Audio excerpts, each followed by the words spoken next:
KVGC News Time, 7 minutes after the hour of 7 o'clock. Time now for a look at the news for a Tuesday. It's the 8th day of January for 2019. Well, just after 10 o'clock last night, a residential structure fire was reported on Park Circle in the Oaks Mobile Home Park in the Buena Vista area.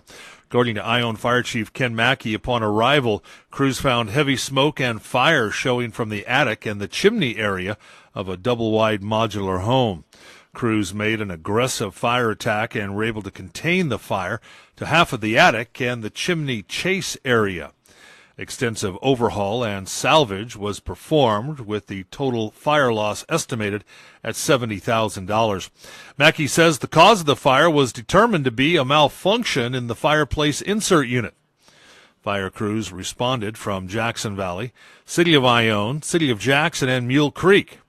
There were no injuries, and the American Red Cross assisted the occupants of the home. Well, in their first meeting of the new year, the Sutter Creek City Council voted in a new mayor, honored the work of law enforcement, and discussed further regulations for short-term rental properties in the city. Now, after officially accepting the results of the November election, council members Linda Rionda and Jim Swift were sworn in for the new four-year term. The council then voted in Robin Peters as mayor and re-elected Josie Failers as vice mayor. Police Chief James O'Connell honored those involved in the investigation of a burglary at Amador High School back in November, where $20,000 worth of new welding equipment was stolen. Chief O'Connell cited the work of Sutter Creek police officers, sheriff deputies, DA investigators, and school staff as all playing key roles in the arrest of the suspects and return of the stolen equipment.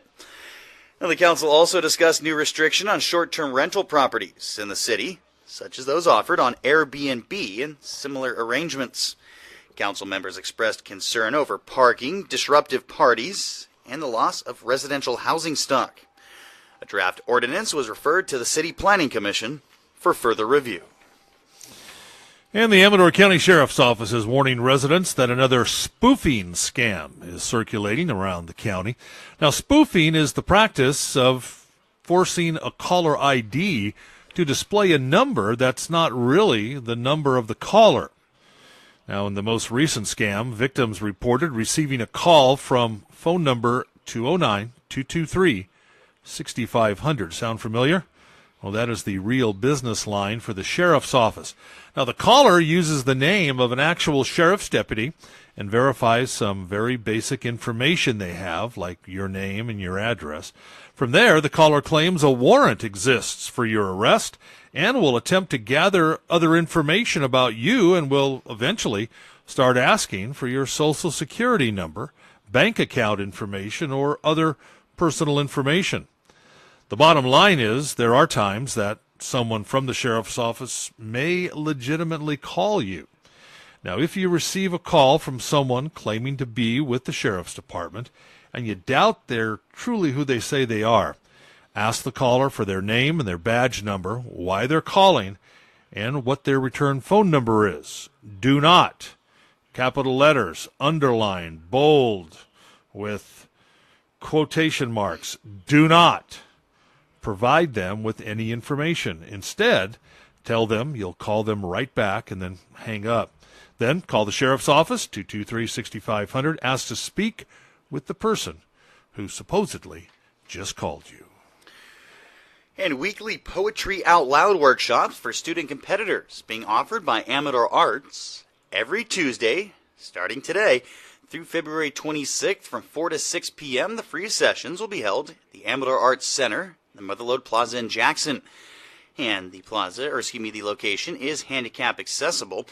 The Poetry Out Loud workshops will be led by local professional literary and performance artist teachers who will coach high school students on how to make their presentations the best they can be. Please register by calling Amador Arts at 256-8166. And once again, the National Weather Service has issued a winter weather advisory that will be in effect from midnight tonight to midnight tomorrow night above 6,000 feet. Snow is expected. Travel will be difficult. Total snow accumulations of anywhere from 8 to 16 inches with localized amounts of over 2 feet over the passes, such as Highway 88 Carson Pass, Highway 50 Echo, and Donner Pass over Highway 80. Again, the timing, midnight tonight to midnight tomorrow night.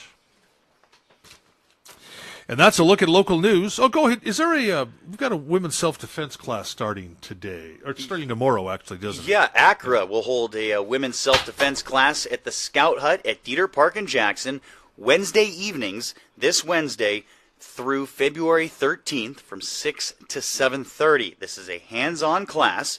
They say come dressed for physical activity. The cost for the 6-week course is only $60. To sign up for more info, call 223-6349 or visit goacra.org.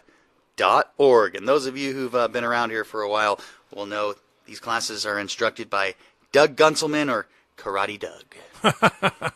There we go. All right. That's a look at local news on a Gold Country Tuesday morning from the KVGC News Center. I'm JD. And I'm Jim Geedy reporting. Remember, for the latest news, traffic, and weather 24 hours a day, to visit our website. That's kvgcradio.com.